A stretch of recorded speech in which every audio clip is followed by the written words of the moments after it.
신약성경 30조 마태복음 18장 1절에서 10절까지 말씀을 우리 다 같이 한 목소리로 읽도록 하겠습니다.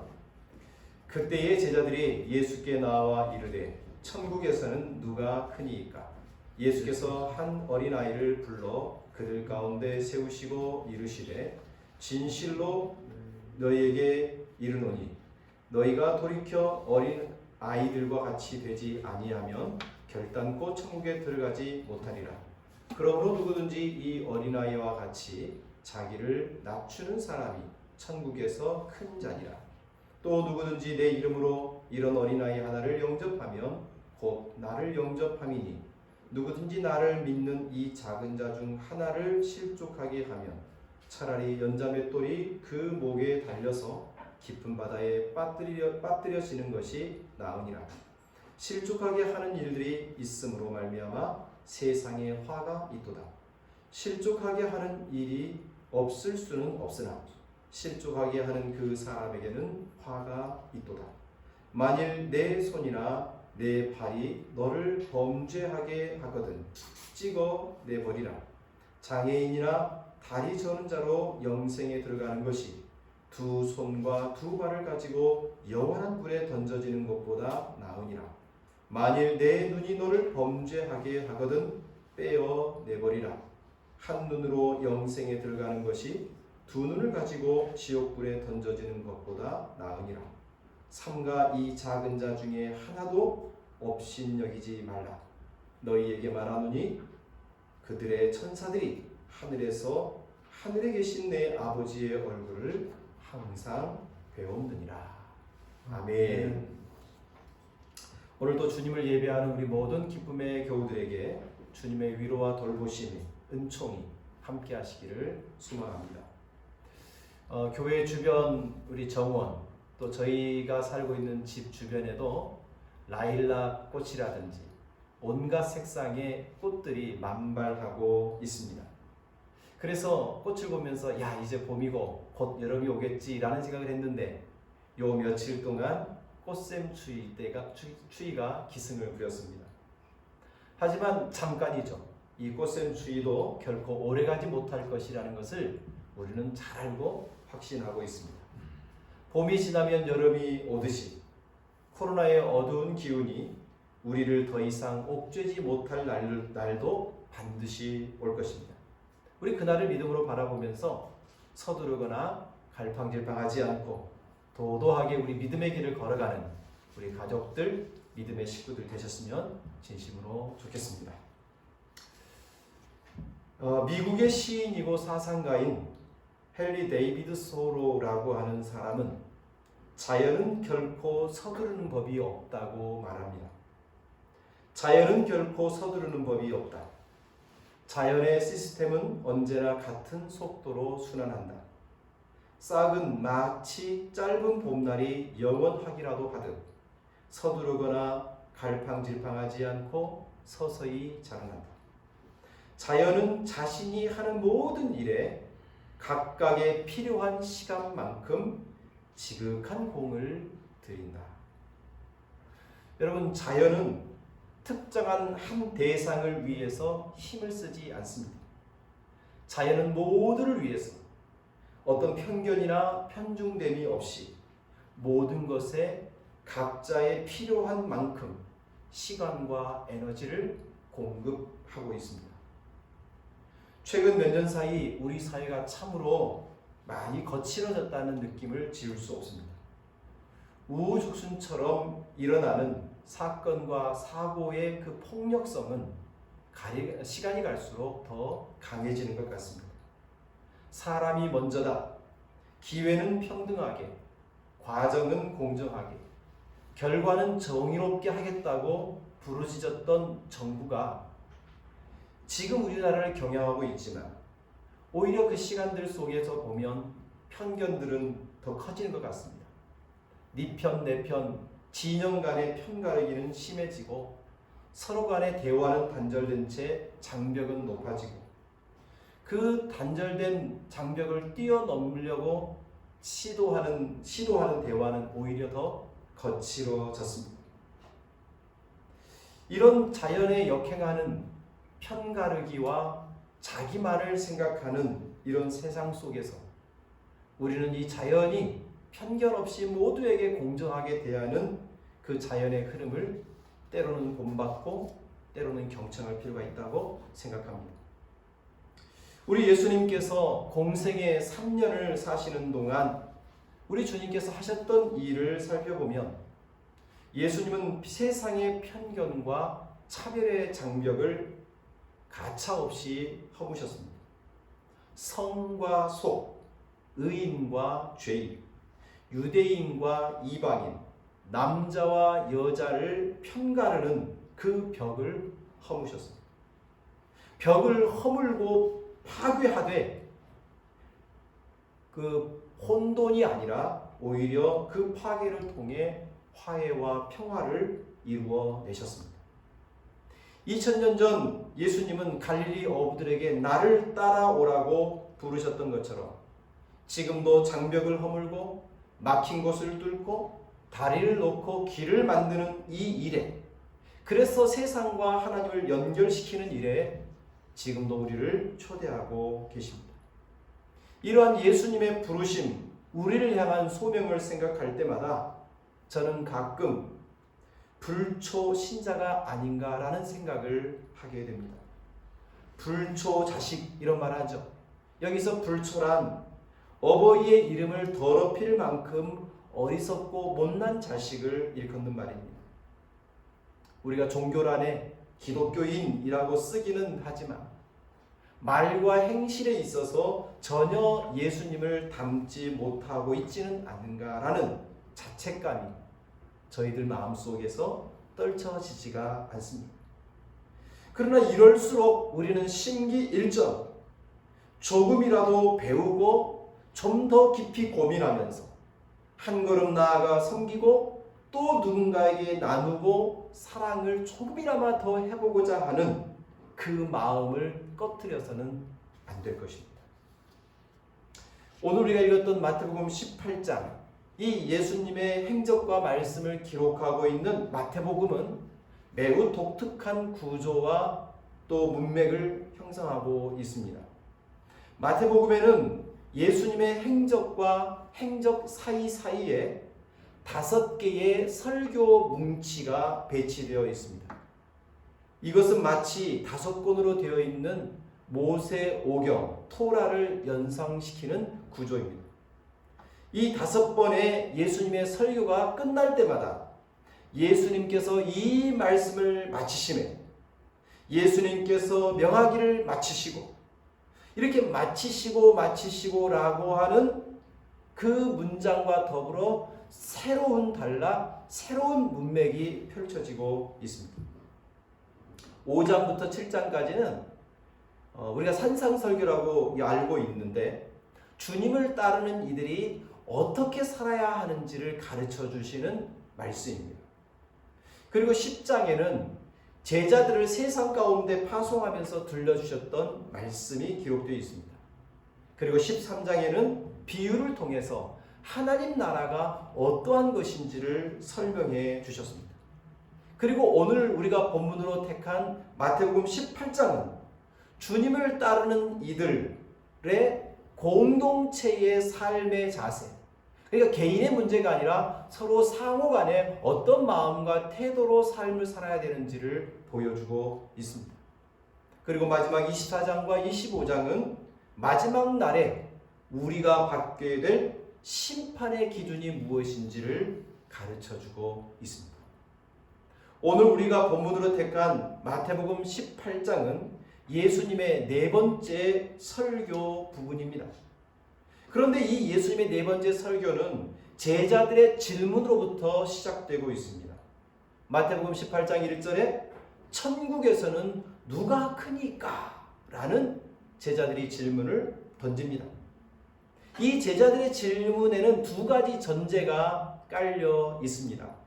첫 번째는 제자들 자신들은 천국에 들어갈 수 있다는 사실을 기정사실화하고 있습니다. 나는 예수를 따르는, 예수를 믿는 나는 천국에 당연히 들어가지. 내가 천국에 가는 것은 아무런 문제가 없어. 이렇게 생각하고 있다는 거죠.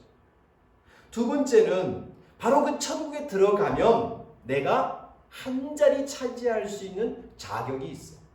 다른 사람에 비해서 내가 예수님께 얼마나 열심히 했는데, 내가 예수님을 얼마나 열심히 추종했는데, 내가 예수님께 얼마나 충성했는데, 내가 교회에 얼마나 열심히 봉사했는데, 그러니 나는 천국 가면 한 자리 차지할 수 있는 자격이 충분해 라는 두 가지 전제를 깔고 있는 거죠. 하버드 대학교의 교수인 마이클 샌델이라는 분은 정의란 무엇인가라는 책을 써서 굉장히 유명하게 되신 분입니다.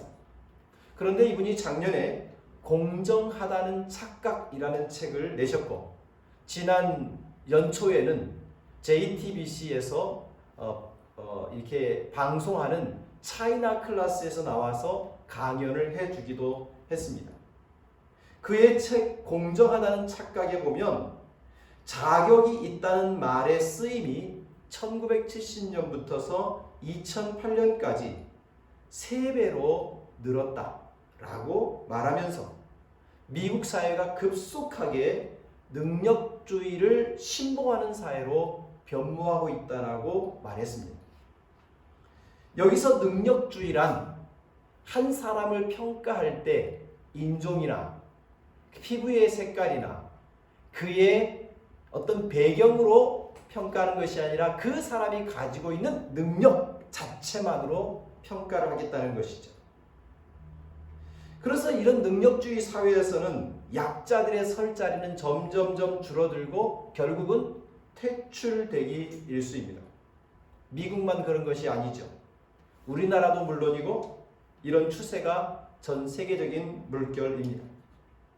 예수님께서는 스스로 자격이 있다고 생각하는 제자들의 어리석음을 깨우치기 위해서 어린아이 하나를 불러 그들 가운데 세우시고 3절과 4절에 이렇게 말씀을 하셨습니다.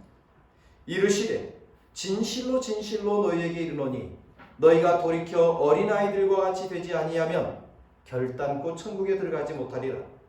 그러므로 누구든지 이 어린아이와 같이 자기를 낮추는 사람이 천국에서 큰 자니라. 여기서 어린아이는 귀여움이나 사랑스러움을 나타내기 위한 단어가 아닙니다.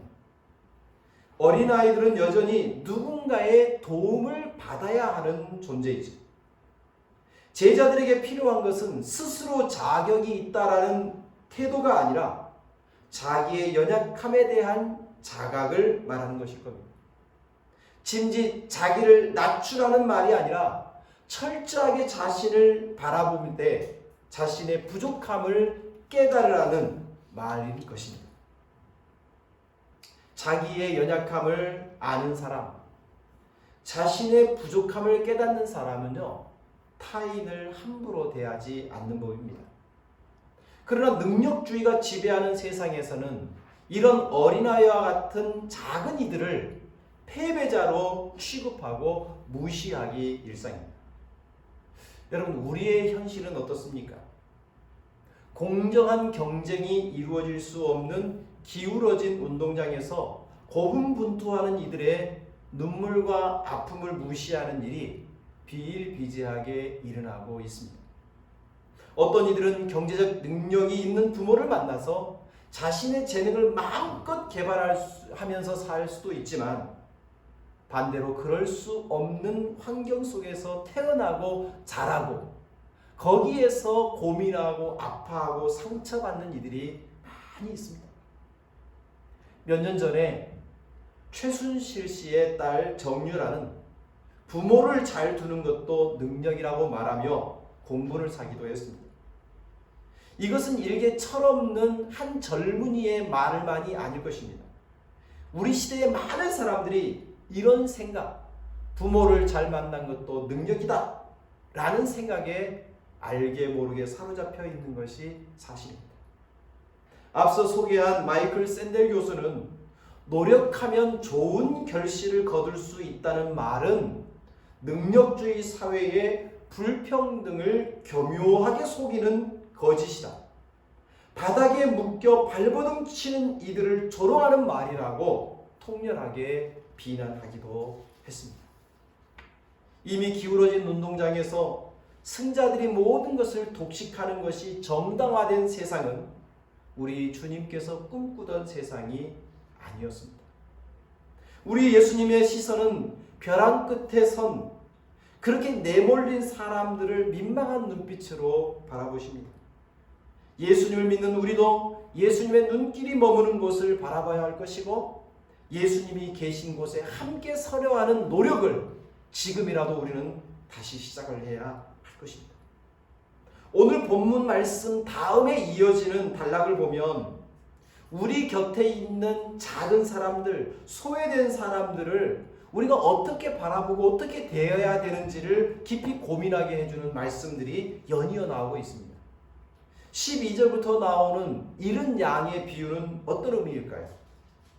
99마리보다 잃어버린 한 마리에 더 관심을 가지시는 주님의 마음, 사회가 소홀히 여기는 그 한 사람, 취약하고 연약한 사람, 누군가 돌보지 않으려는 사람들에 대해서 우리 주님은 여전히 관심을 놓지 않고 있다는 것을 보여주고 있습니다.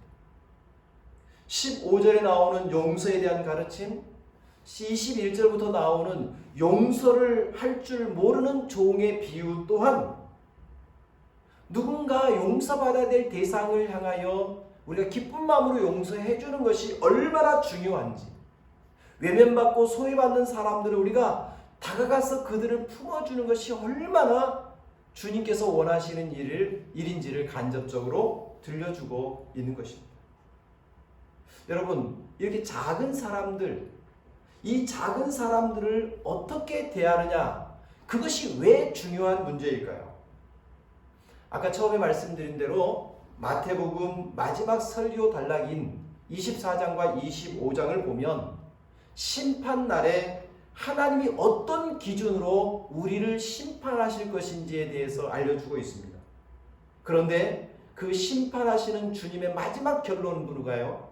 두 번 나오는데 25장 40절과 45절이에요. 너희가 여기 내 형제 중에 지극히 작은 자 하나에게 한 것이 곧 내게 한 것이다. 그리고 이 지극히 작은 자 하나에게 하지 않은 것이 곧 내게 하지 아니한 것이다. 여러분, 주님의 심판의 판단의 근거는 지극히 작은 자를 대하는 우리의 행동을 보고 판단한다는 거예요.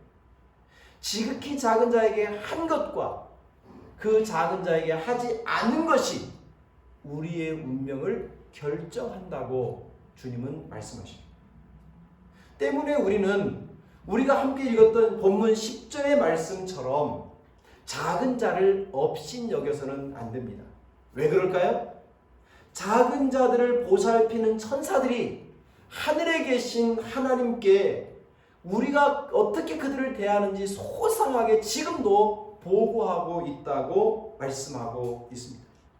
그러기에 작은 자, 능력 없는 자, 부족한 자, 외면받기 딱 좋은 사람들이라 할지라도 우리는 그들을 업신여기지를 말아야 한다고 주님은 우리에게 말씀하시죠.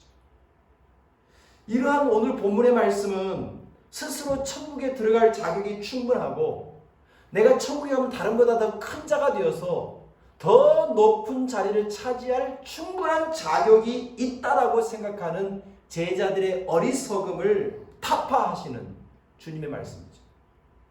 또한 이것은 급속도로 능력주의 세상을 만들어가는 능력이 없고 자격이 있고 부모도 능력이 있고 학력과 돈도 실력이라고 여기는 사람들이 명심하고 또 명심해야 될 주님의 엄중한 경고의 말씀이기도 한 것입니다. 사랑하는 교우 여러분, 우리 주변을 살펴보면 언제나 우리가 마음이 흡족하고 가까이 하고 싶은 사람만 있지는 않아요. 우리 주변에는 오늘 본문에 말하는 작은 자, 업신여김을 당할 만한 사람들도 있습니다. 우리가 좀 마음을 좀 뜯어 고쳐서 그래도 품어줘야지라고 다가가지만 더 이상 품기 어렵다라고 느낌을 주는 사람들도 있습니다. 배려하고 보살피고 섬기는 일이 결코 쉽지 않습니다. 그래도 내가 마음먹고 한번 섬겨보고 배려하고 가까이 해야지 라고 다짐하고 다가가지만 인격적으로 삐뚤어지고 거칠고 다듬어지지 않는 그런 사람들을 품고 있다 보면 우리도 알게 모르게 상처가 나고 상처 속에서 고름이 생기고 그러다 보면 나까지 병드는 것 아닌가 싶어서 다시 떨어지고 싶고 잠시 방향을 돌려 다른 곳에 관심을 기울이고 싶은 마음이 우리 인간의 죄악된 본성이기도 합니다. 차라리 등을 돌려버리고 안 보는 것이 낫겠다 그런 생각이 들 때도 있습니다. 그러나 우리는 주님을 믿고 따르겠다고 하는 우리를 향하신 주님의 부르심은 그렇게 차갑게 외면하라고 우리를 부르지 않으셨다는 거죠. 성 프란치스코는 감정을 상하게 하는 복잡한 일상과 자신을 괴롭히고 힘들게 하는 사람들로부터 뚝 떨어져서 기도에만 전념하고 싶어하는 베르나르도에게 이렇게 말을 했다고 합니다. 누구든지 사람의 몸속 깊은 곳에는 가장 거룩한 고행자조차도 무섭고 더러운 벌레가 잠자고 있습니다. 몸을 구부려 그 벌레에게 이렇게 말하세요. 나는 그대를 사랑하노라. 그러면 그것은 날개가 돋아 나비가 될 것입니다. 다른 이들 속에 잠자고 있는 무섭고 더러운 벌레를 나비로 바꿀 수 있는 힘은 사랑이라고 프란체스코는 말하고 있습니다. 여러분, 어려운 일이기 때문에 훈련이 필요한 거죠. 우리 10번 중에 한 번이라도 우리가 그렇게 작은 일을 섬기고 사랑할 수 있다면 우리의 삶은 예전과 다른 삶이 될 것입니다. 10번 중에 9번 실패했을지라도 그래 이번 한 번 더 해보겠다라고 하는 이 한 번 더 주님께 순종하고자 하는 이 마음이 우리를 주님 앞에 섰을 때 조금이라도 부끄럽지 않게, 주님 앞에 섰을 때 주님 제가 모든 것 주님 닮지는 않았지만 10번 중에 한 번, 100번 중에 한 번은 주님을 닮았었습니다라고 말할 수 있는 기쁨을 우리에게 줄 것입니다. 사랑하는 성도 여러분, 사실 다른 사람들만 우리를 힘들게 하는 게 아니에요. 나도 그 누군가에게 힘듦이 되는 존재이기도 합니다. 그럼에도 불구하고 우리는 남을 탓하는 일에 익숙하죠. 자기 눈앞에 있는 들보는 보지 못하면서 남의 눈에 든 티끌은 잘도 보는 참 이상한 존재가 바로 우리들입니다. 제자들은 늘 자기를 살피며 사는 사람입니다. 주님의 제자들은 우리의 잔과 대접의 겉은 깨끗하지만 속에는 더러운 것이 가득 찬 사람이라는 것을 스스로 깨닫고 그런 겉과 속이 다른 자임을 솔직히 고백하며 살아가는 사람이 주님의 제자인 것입니다. 그것을 알기 때문에 우리는 남들을 함부로 비판하거나 정죄하지 못하는 거죠. 그렇다고 해서 우리 주변에 만연하는 잘못됨을 마냥 방치하자는 이야기가 아닙니다. 우리 공동체 안에, 우리 사회 안에 죄 짓는 사람이 있다면 외면하거나 도외시하자는 것이 아니라 그를 대할 때 먼저 사랑으로 대하겠구나라고 하는 마음가짐을 잊지 말자는 것입니다. 그렇게 그를 정죄하려는 마음이 아니라 그래도 사랑하려고 하는 마음으로 우리가 다가갈 때 그 속에 내재되어 있는 벌레는 나비가 되어서 우리에게 올 수도 있다는 것입니다. 여러분, 예수님께서 이 말씀을 하시면서 매우 충격적인 말씀을 한 번 더 하시죠. 8절과 9절 말씀에 보면 매우 당혹스러운 말씀을 하십니다.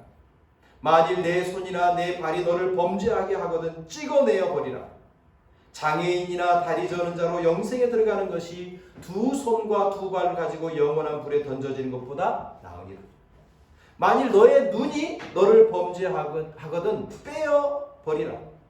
한 눈으로 영생에 들어가는 것이 두 눈을 가지고 지옥에 던져지는 것보다 나은 것이다.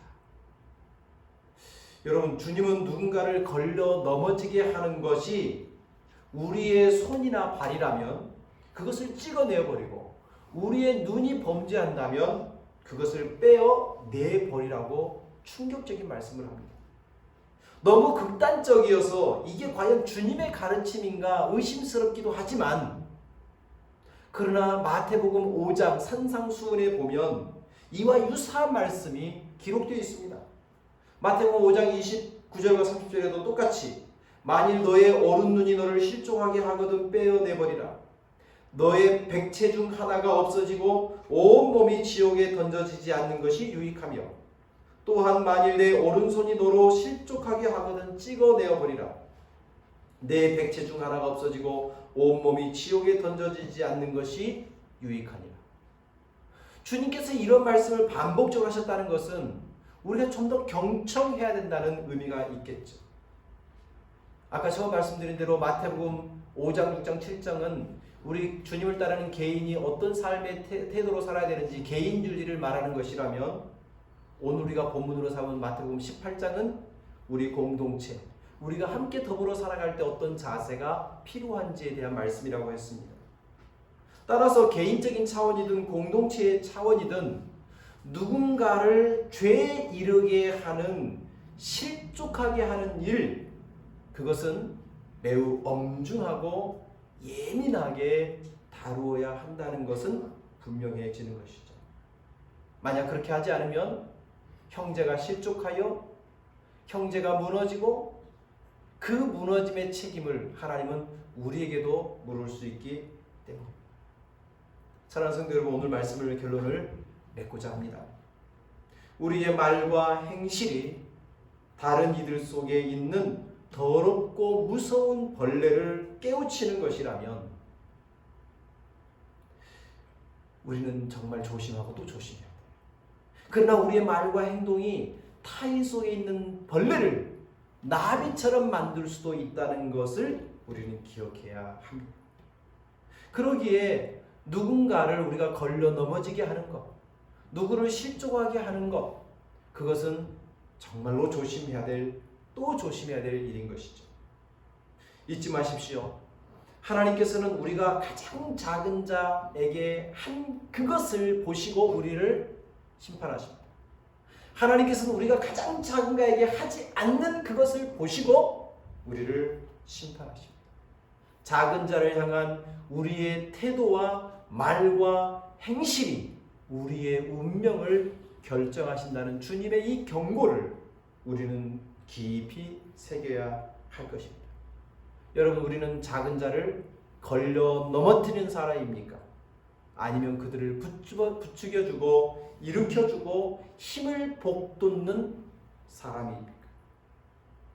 여러분, 우리는 주님의 부르심을 분명히 기억을 해야 할 것입니다. 우리 예수님을 믿는 사람은 예수님을 닮은 사람이 되어야 합니다. 불초 신앙인으로 사는 시간은 이제 족합니다. 이제부터서라도 10번 중에 1번이라도 100번 중에 1번이라도 내가 주님을 닮아가겠다고 결단하며 다시금 일어설 수 있기를 소망합니다. 치유하고 회복하고 온전케 하려는 주님의 손과 발이 되라고 우리를 지금 주님은 부르고 계십니다. 축복의 통로가 되는 것, 나로 인하여 누군가 조금이라도 더 행복해지게 하는 것, 이것이 우리의 소명임을 명심하시기를 바랍니다. 이 주님의 부르심에 기쁨으로 응답하는 우리 교우님들 되셨으면 좋겠습니다. 이제 이번 한 주간 나 때문에 누군가가 걸려 넘어지지 않고, 나 때문에 누군가가 일어서고, 나 때문에 누군가가 힘을 얻는 그런 한 주 되시기를 주의 이름으로 축복합니다. 기도하겠습니다. 하나님, 고맙고 감사합니다.